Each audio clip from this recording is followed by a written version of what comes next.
नमस्कार प्यारे छात्रों, तो कैसे हो आप लोग। आई होप कि आप सब मस्त होंगे। हंसते रहिए, मुस्कुराते रहे, स्वस्थ रहे और मस्त रहे। तो प्यारे बच्चों, आप लोगों का क्लास स्टार्ट हो चुका है और चलिए भाई लोग स्टार्ट करते हैं आप लोग क्लास। और यहाँ पर आप लोगों को साइंस का आज भी ऑब्जेक्टिव क्वेश्चन बताएंगे।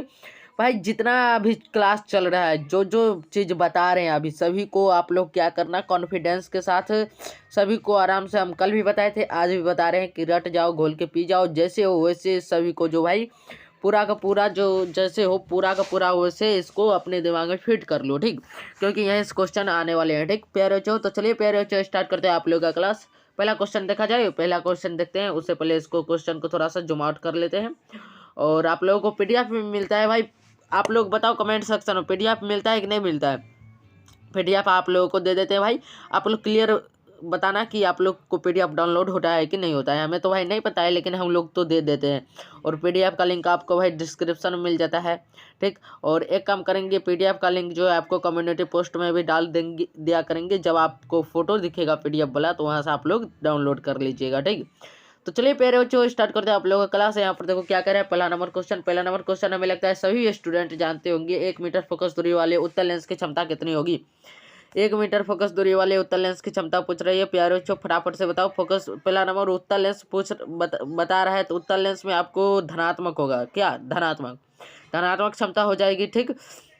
क्योंकि उत्तल लेंस है। और उसके साथ साथ एक चीज़ दूसरा और बताते हैं कि 1 मीटर फोकस दूरी जब रहेगा, तो उसमें उसकी जो लेंस की क्षमता होती है वो 1 डायोप्टर होती है। एक फोकस दूरी जब रहती है उसकी उत्तल लेंस में, एक फोकस दूरी 1 मीटर फोकस दूरी 1 मीटर फोकस दूरी रहती है, तो उस लेंस की क्षमता जो होती है उत्तल लेंस की, उसकी क्षमता होती है कितना भाई लोग, 1 डायोप्टर। कितना होता है, 1 डायोप्टर होता है। तो आपका यहाँ पर ऑप्शन नंबर बी दिख रहा होगा आपको। ऑप्शन नंबर बी में आपको 1 डायोप्टर दिख रहा होगा, ठीक। तो ऑप्शन नंबर बी आपका यहाँ पर क्लियर सही आंसर है। मुझे उम्मीद है कि आप लोग समझ रहे होंगे मेरी बात को। और भाई एक चीज़ और, आप लोग क्लास को पूरा देखा कीजिए, ठीक। क्योंकि इतनी सारी मेहनत, पीडीएफ रोज बनाना, फिर रोज आपको क्लास देना। भाई आपको पता है पीडीएफ बनाने में हमको 2-3 घंटा लगता है, 3 घंटा 4 घंटा लगता है पीडीएफ बनाने में। और 3 घंटा 4 घंटा पीडीएफ बनाने में फिर जितना देर का क्लास आप देख रहे हो उतना देर और जोड़ लो। उसके साथ साथ अब आपका जो क्लास अपलोड किया जाएगा, तो उसमें थोड़ा सा टाइपिंग करना पड़ रहा है, ठीक।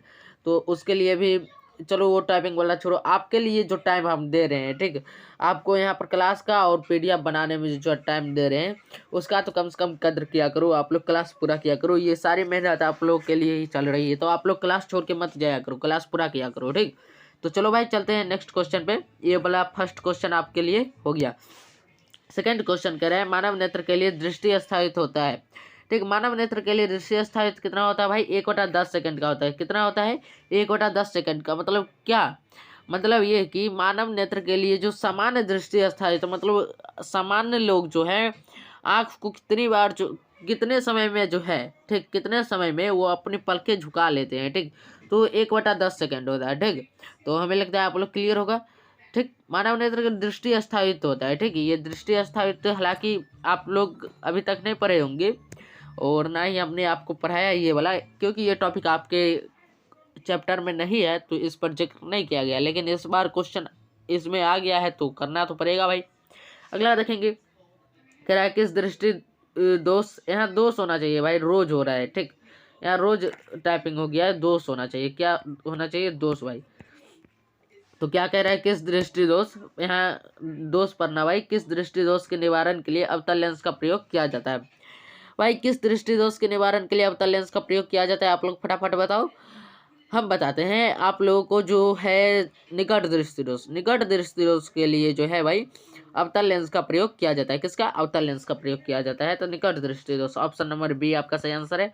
यहाँ से भाई हर एक बार एक आध क्वेश्चन आ जाते हैं ये दृष्टि दोष वाले, ठीक। तो दृष्टि दोष पर फोकस रखना भाई। अगला देखा जाए, कह रहा है दूर दृष्टि दोष वाले मनुष्य के चश्मे में होता है भाई। निकट दृष्टि दोष के लिए अवतल लेंस लगा है, तो दूर दृष्टि दोष वाले मनुष्य के लिए कौन सा लेंस लगना चाहिए, उत्तल लेंस। क्लियर है, यहाँ आंसर है ऑप्शन नंबर बी, ठीक। ये भाई क्लियर आंसर है। ये तो भाई अभी जो पढ़ा उस हिसाब से तो आप लोग बता सकते हैं कि क्या इसका आंसर होना चाहिए। तो आगे चलते हैं, अगला क्वेश्चन देखते हैं। अगला क्वेश्चन कह रहा है भाई कि लघु पथन के समय परिपथ में विद्युत धारा का मान। लघु पथन जब होता है, लघु पथन मतलब क्या भाई, शॉर्ट सर्किट। क्या, शॉर्ट सर्किट। तो जब शॉर्ट सर्किट होता है तो उस समय विद्युत धारा का मान कैसा होता है, ये क्वेश्चन पूछ रहा है। ठीक, जब शॉर्ट सर्किट होता है, शॉर्ट सर्किट समझ रहे हो, जिस टाइम जो है दो धन मतलब गर्म तार और उदासीन तार दोनों आपस में क्या होते हैं, आपस में मिक्स हो जाते हैं, मतलब आपस में क्या करते हैं, संपर्क में आ जाते हैं, गर्म तार और उदासीन तार। ठीक, लाल तार कहने का मतलब आपके घरों में जो तार होता है उसमें लाल तार और काला तार जब एक ही साथ जाए और वो दोनों क्या हो कि वो दोनों तार जो है उस दोनों तार में जिससे विद्युत धारा प्रवाहित हो रही है वो दोनों तार अगर आपस में संपर्कित हो जाता है, मतलब आपस में संपर्क में आ जाता है, तो वहाँ पर लघुपथन होता है, या फिर कहिए लघुपथन होता है, या फिर कहिए यहाँ पर क्या होता है, शॉर्ट सर्किट होता है। तो ये बात तो आप लोग जानते होंगे, शॉर्ट सर्किट। तो कह रहा है कि लघुपथन के समय परिपथ में विद्युत धारा का मान कैसा होता है, बहुत कम हो जाता है, या फिर परिवर्तित नहीं होता है, या फिर बहुत अधिक बढ़ जाता है, या फिर निरंतर परिवर्तित होता है। ठीक, तो आप लोग अपने दिमाग से भी बता सकते हैं कि जब शॉर्ट सर्किट होता है तो वहाँ क्या होता है कि आग की तरह हमें जो है थोड़ा थोड़ा देखने को मिलता है कि आग की चिंगारी की तरह जो है हमें बाहर देखने को मिलता है। तो उस टाइम क्या होता है, बहुत अधिक विद्युत धारा का मान बढ़ जाता है। जब शॉर्ट सर्किट होता है या फिर कहीं लघुपथन होता है तो उस टाइम विद्युत धारा का मान बहुत अधिक बढ़ जाता है, जिसके वजह से क्या होता है भाई, शॉर्ट सर्किट होता है। और शॉर्ट सर्किट होता है तो आप लोग देखते होंगे कि आग की चिंगारी देखने को मिलती है। ठीक, तो यहाँ पर ऑप्शन नंबर सी आपका सही आंसर हो जाएगा। ठीक, बहुत अधिक बढ़ जाता है। ठीक भाई, कॉन्सेप्ट के साथ पढ़ोगे ना तो फिजिक्स बहुत आसान है, कॉन्सेप्ट लगा दो भाई, लेकिन कॉन्सेप्ट सही होना चाहिए। कॉन्सेप्ट सही कॉन्सेप्ट रहेगा तो आपको फिजिक्स बहुत आसान दिखेगा, और फिजिक्स लगभग बहुत आसान ही है, बहुत बड़ा नहीं है।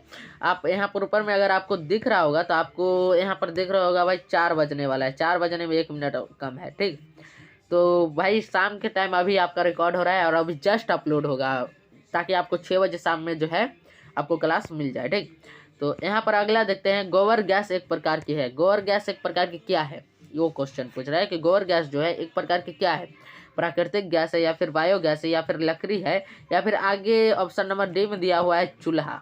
ऑप्शन नंबर डी में क्या दिया हुआ है भाई, चूल्हा।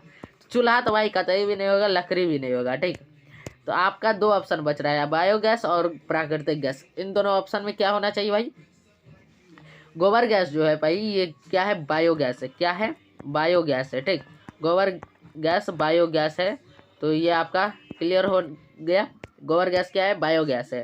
प्राकृतिक गैस, गोबर गैस प्राकृतिक गैस नहीं, ये बायोगैस है। ठीक ठीक, तो यहाँ पर आपका ऑप्शन नंबर बी जो है यहाँ पर आपका सही आंसर हो जाएगा। ठीक, चलेंगे आगे बढ़ेंगे। देखो भाई चूल्हा है ना, ऑप्शन नंबर डी में देखो भाई चूल्हा है। जानबूझ के ऐसा ऑप्शन दिए भाई ताकि कुछ मज़ा आए क्लास में।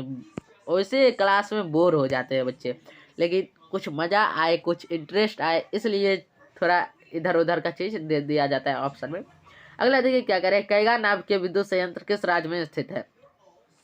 कैगा नाभिकीय विद्युत संयंत्र किस राज्य में स्थित है।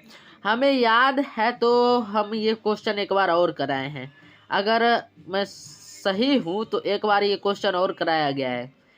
और फिजिक्स वाला हमें शायद फिजिक्स वाला क्वेश्चन करा रहे थे तो उसी में कराए थे। फिजिक्स का ऑल क्वेश्चन तो कराए थे भाई, फिजिक्स का ऑल क्वेश्चन भाई कराए थे। आप लोग नहीं देखे हो तो आपको जो है एंड स्क्रीन पर आज होगा तो लगा देंगे, यहाँ पर बताते हैं। फिजिक्स का ऑल क्वेश्चन वाला जो है यहाँ पर एक वीडियो आएगा। ठीक, यहाँ पर एक वीडियो आएगा जिसमें लिखा रहेगा physics all formula all objective question, या फिर 250 ऑब्जेक्टिव क्वेश्चन, इस टाइप से रहेगा। ठीक, तो क्लास देख लेना भाई जो नहीं देखे हो। ठीक, क्योंकि आप लोगों के लिए पूरी मेहनत के साथ जो है आपका वो जो फिजिक्स वाला टेंशन था खत्म कर दिए हैं उसमें। ठीक, तो यहाँ पर क्या है भाई कि कैगा नाभिकीय विद्युत संयंत्र किस राज्य में स्थित है, तो ये कर्नाटक राज्य में स्थित है। कहाँ स्थित है, कर्नाटक। तो ऑप्शन नंबर बी आपका सही आंसर है। लास्ट तक देखोगे तब भाई आपको फिजिक्स वाला दिखेगा, नहीं तो नहीं दिखेगा। ठीक, आगे चलेंगे। अगला क्या कह रहा है, कह रहा है किसी वस्तु का आवर्धित प्रतिबिंब बनता है। किसी वस्तु का आवर्धित प्रतिबिंब किससे बनता है। आवर्धित मतलब भाई क्या होता है मालूम है, बड़ा। क्या होता है, बड़ा। ठीक, आवर्धित मतलब क्या होता है भाई, बड़ा होता है। तो बड़ा प्रतिबिंब किससे बनेगा, बड़ा प्रतिबिंब जो है अवतल दर्पण से बनेगा। किससे बनेगा, अवतल दर्पण से। ठीक, तो अवतल दर्पण से बड़ा प्रतिबिंब बनता है, तो ऑप्शन नंबर ए आपका सही आंसर हो जाएगा। ठीक, आगे चलेंगे। अगला क्वेश्चन क्या कह रहा है, अगला क्वेश्चन कह रहा है हजामत बनाने के लिए किसका उपयोग किया जाता है। हजामत बनाने के लिए भाई अवतल दर्पण का प्रयोग किया जाता है। कई बार ये क्वेश्चन बता चुके हैं और कई बार क्वेश्चन ये आता है एग्जाम में, ठीक। तो ऑप्शन नंबर बी आपका यहाँ पर सही आंसर हो जाएगा, ठीक। ये सब क्वेश्चन में आप लोग टाइम नहीं लीजिएगा, ठीक। ये सब क्वेश्चन बहुत हल्का हल्का क्वेश्चन है, तो ये सब क्वेश्चन आप लोग फटाफट से कर सकते हैं। अगला क्वेश्चन देखो क्या कह रहा है, कह रहा है निकट दृष्टि दोष में किस लेंस का प्रयोग होता है। निकट दृष्टि दोष में किस लेंस का प्रयोग होता है, ये क्वेश्चन पूछ रहा है। अभी कुछ देर पहले ही हमने बताया था कि निकट दृष्टि दोष में किस लेंस का प्रयोग होता है, अवतल लेंस का। फिर यहाँ पर क्वेश्चन आ गया कि निकट दृष्टि दोष में किस लेंस का प्रयोग होता है, तो फिर वही आंसर अवतल लेंस का, ठीक। तो ऑप्शन नंबर बी आपका सही आंसर है। लेकिन वहां पर क्वेश्चन उल्टा था, वहां पर क्वेश्चन था निम्नलिखित में किस दोष में अवतल लेंस का प्रयोग किया जाता है, ठीक। और यहाँ पर क्वेश्चन है कि निकट दृष्टि दोष में किस लेंस का प्रयोग होता है, ठीक। तो हमें लगता है आप लोग समझ गए होंगे अवतल लेंस, तो ऑप्शन नंबर बी आपका सही आंसर है, ठीक। चला जाए आगे बढ़ा जाए, अगला क्वेश्चन देखते हैं क्या कहता है। अगला क्वेश्चन कह रहा है कि लेंस की क्षमता का ऐसा ही मात्रक होता है। लेंस की क्षमता का ऐसा ही मात्रक होता है। लेंस की क्षमता का ऐसा ही मात्रक भाई डायोप्टर होता है। क्या होता है, डायोप्टर होता है। यहाँ पर एंगस्ट्रम नहीं होता है, ल्यूमेन नहीं होता है, लक्स नहीं होता है, ये तीनों में से कोई नहीं होगा इसका आंसर जो होगा वो डायोप्टर होगा। ऑप्शन नंबर ए आपका सही आंसर होगा, ठीक। लेंस की क्षमता का ऐसा ही मात्रक डायोप्टर होता है, ठीक।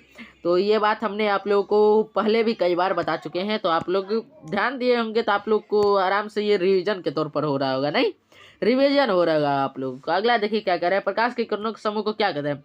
प्रकाश के किरणों के समूह को भाई किरण पुंज कहते हैं। क्या कहते हैं, किरण पुंज कहते हैं। प्रकाश के किरणों के समूह को किरण पुंज कहते हैं। तो ऑप्शन नंबर बी यहाँ पर आपका सही आंसर है, ठीक।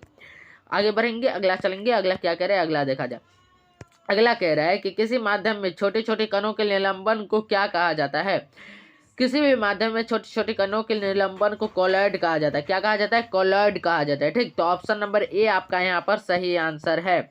ऑप्शन नंबर ए आपका यहाँ पर सही आंसर है। अगला चलेंगे, अगला क्या कह रहा है, मानव शरीर का प्रतिरोध कितना होता है। मानव शरीर का प्रतिरोध कितना होता है, ये क्वेश्चन पूछ रहा है।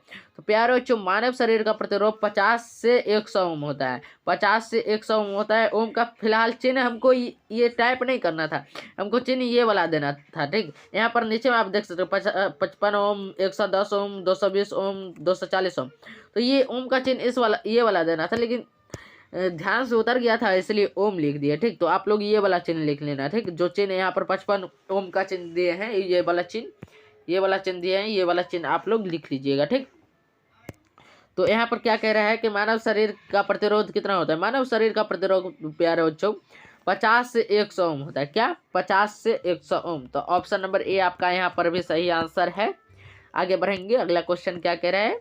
अगला क्वेश्चन कह रहा है, देखो भाई अगला क्वेश्चन, ये क्वेश्चन भी हमने फिजिक्स का जो ऑल ऑब्जेक्टिव कराए थे ना, उसमें बता दिए हैं। आप लोग जो किए होंगे उसको याद आ गया होगा कि इसका आंसर क्या होने वाला है। इसमें हमने बताया था कि क्वेश्चन है क्या, किसी बल्ब से 220 वोल्ट पर 2 एम्पियर की धारा प्रवाहित हो रही है, तो फिलामेंट का प्रतिरोध होगा। जब इस टाइप के क्वेश्चन पूछा जाएगा तो वोल्ट में एम्पियर से भाग दे दो, ठीक। आपको जो है प्रतिरोध निकल के आ जाएगा, ठीक।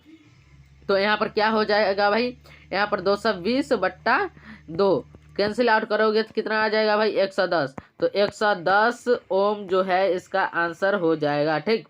110 ओम इसका आंसर हो जाएगा। तो हमें लगता है आप लोगों को क्लियर होगा ये वाला आंसर। यहाँ पर ऑप्शन नंबर कौन सा है भाई, ऑप्शन नंबर बी आपका सही आंसर है। ऑप्शन नंबर बी यहाँ पर आपका सही आंसर है। ये वाला भी क्लियर समझ गए होंगे, ठीक।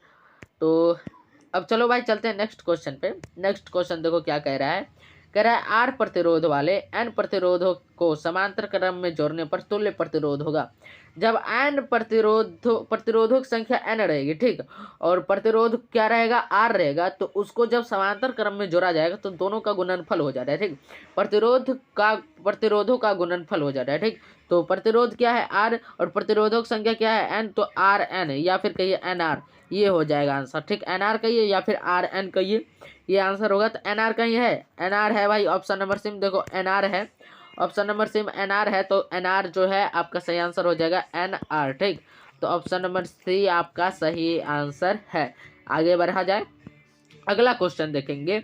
अगला क्वेश्चन क्या कह रहा है कि ओम के नियम निहित है। ओम के नियम किसमें निहित है, मतलब ओम के नियम को बताने के लिए कह रहा है। क्या कह रहा है कि ओम के नियम को बताइए कि इसमें से ओम का नियम क्या है। तो V = I × R आप लोगों को हमने बताया था, ठीक। तो V equal to I into R जो हमने आपको बताया था वो ओम का नियम है, ठीक है। और एक चीज़ प्यारे बच्चों आप लोग कहूँगा कि आप लोग जो देखे होंगे वो 250 ऑब्जेक्टिव वाला क्लास, उसको याद आ रहा होगा कि ये सभी बात हमने उस क्लास में किया था, ये सभी क्वेश्चन हमने उस क्लास में किया था। उन बच्चों को याद आ रहा होगा क्योंकि ये जितने भी अब वो जो बच्चे वो क्लास कर लिए होंगे वो बच्चे फिजिक्स में कहीं भी नहीं छूटेंगे, सभी का सभी क्वेश्चन उस क्लास से टकरा जाएगा फिजिक्स का, ये भाई क्लियर हम बता रहे हैं। तो जो बच्चे वो क्लास नहीं देखो भाई एंड तक क्लास करो, उस क्लास का यहाँ पर हम लगा देंगे भाई, वो क्लास यहाँ पर आ जाएगा एंड में आपको, ठीक। तो वो क्लास कर लेना आप लोग, ठीक। हम क्लियर बता रहे हैं, वहाँ से ऑब्जेक्टिव क्वेश्चन आपका हर एक जब भी कराएंगे तब वहाँ से ऑब्जेक्टिव क्वेश्चन आएगा। ये क्वेश्चन भी वहाँ पर करा दिए थे, यहाँ पर आ गया V equal to I into R, वहाँ पर कराए थे, यहाँ पर आ गया, तो ऑप्शन नंबर बी आपका सही आंसर है, ठीक। तो चलो अब चलते हैं अगला क्वेश्चन पे। अगला क्वेश्चन क्या कह रहा है देखते हैं। अगला क्वेश्चन कह रहा है विद्युत धारा की प्रबलता का एसआई मात्रक है। अब बताओ बच्चों विद्युत धारा की प्रबलता का एसआई मात्रक क्या होता है? एम्पियर, याद है? एम्पियर। विद्युत धारा की प्रबलता का एसआई मात्रक क्या होता है? एम्पियर, ठीक। तो ऑप्शन नंबर ए आपका सही आंसर हो जाएगा, ठीक। ऑप्शन नंबर ए आपका सही आंसर है। अगला चलेंगे, लेकिन यहाँ एक चीज इंटरेस्टिंग बात आ गई, क्या एम्पियर को ए से सूचित कर दे, ठीक। और ऑप्शन नंबर ए में ही एम्पियर आ गया, ठीक। तो आप समझ गए होंगे कि क्या आप समझ गए होंगे, ठीक। तो चलो बच्चों अब चलते हैं नेक्स्ट क्वेश्चन पे। नेक्स्ट क्वेश्चन क्या कह रहा है देखा जाए। कह रहा है विद्युत धारा उत्पन्न करने की युक्ति को क्या कहते हैं? भाई जनित्र, क्या जनित्र, अपनी देसी भाषा में कहते हैं जनरेटर, क्या जनरेटर, गांव मोहल्ला में कहा जाता है जनरेटर, उसी को हिंदी साइंस की भाषा में क्या कहते हैं? भाई जनित्र कहते हैं, इंग्लिश में इसको जनरेटर कहा जाता है, ठीक। तो हमारे गांव के लोग बहुत ज़्यादा इंग्लिश जानने लगे, नहीं भाई चुप, हमारे गांव घर के लोग बहुत ज़्यादा इंग्लिश जानने लगे। जनरेटर, जनित्र नहीं बोल करके जनरेटर बोलते हैं। चलो भाई अच्छा बात है, कुछ तो इंग्लिश भी जानना जरूरी है। तो यहाँ पर ऑप्शन नंबर ए आपका सही आंसर है, ठीक। अब बढ़ा जाए आगे। क्वेश्चन देखो क्या पूछा है, विद्युत धारा उत्पन्न करने की युक्ति को क्या कहते हैं? जनित्र। और ये क्वेश्चन बार बार एग्जाम में आता है, ठीक। तो ऑप्शन नंबर ए आपका सही आंसर हो जाएगा। आगे चलेंगे, अगला क्वेश्चन देखते हैं क्या कह रहा है। कह रहा है निर्गत किरण और अभिलंब के बीच को कौन को कहते हैं? निर्गत किरण और अभिलंब के बीच को कौन को क्या कहते हैं? भाई ये क्वेश्चन पूछ रहा है, ये क्वेश्चन भी कराए थे, याद होगा तो आप लोग को पता होगा। निर्गत किरण और अभिलंब के बीच की कौन को निर्गत कौन कहते हैं? ये बात हमने आप लोगों को बताया था। निर्गत किरण और अभिलंब के बीच के कौन को क्या कहते हैं? भाई निर्गत कौन कहते हैं। तो ऑप्शन नंबर सी आपका सही आंसर है, ठीक। जैसे परावर्तित किरण और अभिलंब के बीच की कौन को क्या कहते हैं? परावर्तन कोण। अपवर्तित किरण और अभिलंब के बीच को कौन क्या कहते हैं? अपवर्तन कोण। उसी प्रकार निर्गत किरण और अभिलंब के बीच की कौन को क्या कहते हैं? भाई निर्गत कोण, ठीक। तो ऑप्शन नंबर सी आपका यहाँ पर सही आंसर है, ठीक। अब आगे चलेंगे, अगला क्या कह रहा है। अगला क्वेश्चन कह रहा है धारा मापने के यंत्र को क्या कहते हैं? धारा मापने के यंत्र को क्या कहते हैं? भाई धारा मापने के यंत्र को आमीटर कहते हैं। क्या कहते हैं? आमीटर कहते हैं। तो ऑप्शन नंबर ए आपका यहाँ पर सही आंसर है। धारा मापने के यंत्र को क्या कहते हैं? भाई आमीटर कहते हैं। आगे चलेंगे, अगला क्वेश्चन देखिए क्या कह रहा है। अगला क्वेश्चन कह रहा है डायनेमो से किस प्रकार की धारा प्राप्त होती है? डायनेमो से किस प्रकार की धारा प्राप्त होती है? आप लोग फटाफट से बताइए। देखो भाई हमने क्लास में कराया था, जब वो क्वेश्चन कराए थे तो उसमें बताया था आप लोगों को, कई बार ये क्वेश्चन में बताया है कि डायनेमो से दृष्टि धारा और प्रत्यावर्ती धारा दोनों धाराएं प्राप्त होती है, ठीक। डायनेमो से दृष्टि धारा और प्रत्यावर्ती धारा दोनों धाराएं प्राप्त होती है। तो ऑप्शन नंबर सी आपका यहाँ पर सही आंसर हो जाएगा। कई बार ये क्वेश्चन करा चुके हैं। आगे चलेंगे, अगला क्या कह रहा है। कह रहा है आवेश का मात्रक है। आवेश का मात्रक भाई कूलम होता है, बच्चा जानता है। आवेश का मात्रक कूलम होता है। आवेश का मात्रक क्या होता है भाई? कूलम होता है। तो option number C, sorry, coulomb को सी से दर्शाया जाता है भाई, कूलम को जो है सी से दर्शाया जाता है, ठीक। और कूलम जो है ऑप्शन नंबर ए में है। तो ऑप्शन नंबर ए आपका सही आंसर है। ऑप्शन नंबर ए आपका सही आंसर है। और कूलम को जो है सी से दर्शाया जाता है, ये आप लोग ध्यान में रखिएगा, ठीक। आगे चलेंगे, अगला क्वेश्चन देखते हैं। अगला क्वेश्चन देखो क्या कह रहा है। नवीकरणीय ऊर्जा का स्रोत है। नवीकरणीय ऊर्जा का स्रोत क्या है भाई? नवीकरणीय मतलब क्या? जो ऊर्जा को फिर दोबारा जो है रीयूज किया जा सके। रीयूज मतलब समझते हो, दोबारा उसका यूज कर सके, ठीक। तो नवीकरणीय ऊर्जा उसे कहते हैं जिसका हम दोबारा क्या कर सके? यूज कर सके, ठीक। रिन्यूअल, रिन्यूअल समझते हो, दोबारा यूज करना, ठीक। तो नवीकरणीय ऊर्जा का स्रोत इसमें से आपको बताइए कौन है जिसको हम दोबारा यूज कर सकते हैं। नवकीय ऊर्जा को हम दोबारा यूज नहीं कर सकते हैं। कोयला से प्राप्त ऊर्जा को दोबारा यूज नहीं कर सकते हैं। प्राकृतिक गैस से प्राप्त ऊर्जा को दोबारा यूज नहीं कर सकते हैं। लेकिन सौर ऊर्जा को हम दोबारा यूज कर सकते हैं। एक बार खर्च करने के बाद वे भी हम दोबारा इसको यूज कर सकते हैं, ठीक। तो यहाँ पर ऑप्शन नंबर बी में आपको दिखेगा सौर ऊर्जा, ठीक। तो ऑप्शन नंबर बी यहाँ पर आपका सही आंसर है, ठीक। यहाँ तक हमें लगता है आप लोगों को क्लियर होगा। तो आगे बढ़ेंगे, अगला क्वेश्चन देखेंगे क्या कह रहा है। कह रहा है एक साधारण प्रिज्म कितने सतहों से घिरा होता है। एक साधारण प्रिज्म कितने सतहों से घिरा होता है। तो एक साधारण प्रिज्म जो है प्यारे बच्चों वो 5 सतहों से घिरा होता है। कितने सतहों से? 5 सतहों से। तो प्रिज्म वाला जब टॉपिक हम पढ़ा रहे थे तो उसमें आप लोगों को बताया है कि एक साधारण प्रिज्म जो है वो 5 सतहों से घिरा होता है। तो ऑप्शन नंबर सी आपका यहाँ पर सही आंसर है, ठीक। आगे बढ़ा जाए, अगला क्वेश्चन देखते हैं क्या कह रहा है। विद्युत बल्ब के फिलामेंट में किस तत्वों का उपयोग होता है। विद्युत बल्ब के फिलामेंट में टंगस्टन का उपयोग होता है। किसका उपयोग होता है भाई? टंगस्टन का उपयोग होता है। तो ऑप्शन नंबर ए आपका सही आंसर है। किसका उपयोग होता है? टंगस्टन का। आगे बढ़ेंगे, अगला क्वेश्चन देखेंगे क्या कह रहा है। अगला क्वेश्चन कह रहा है कि अभिनेत्र लेंस फोकस दूरी में परिवर्तन किया जाता है। अभिनेत्र लेंस फोकस दूरी में परिवर्तन किया जाता है, ये कौन करता है परिवर्तन? अभिनेत्र लेंस की फोकस दूरी में परिवर्तन कौन करता है, किसके द्वारा किया जाता है? तो पक्षमाभी मांसपेशियों के द्वारा जो है अभिनेत्र लेंस की फोकस दूरी में परिवर्तन किया जाता है। किसके द्वारा? पक्षमाभी मांसपेशियों के द्वारा, ठीक। तो ऑप्शन नंबर सी आपका यहाँ पर सही आंसर है, ठीक।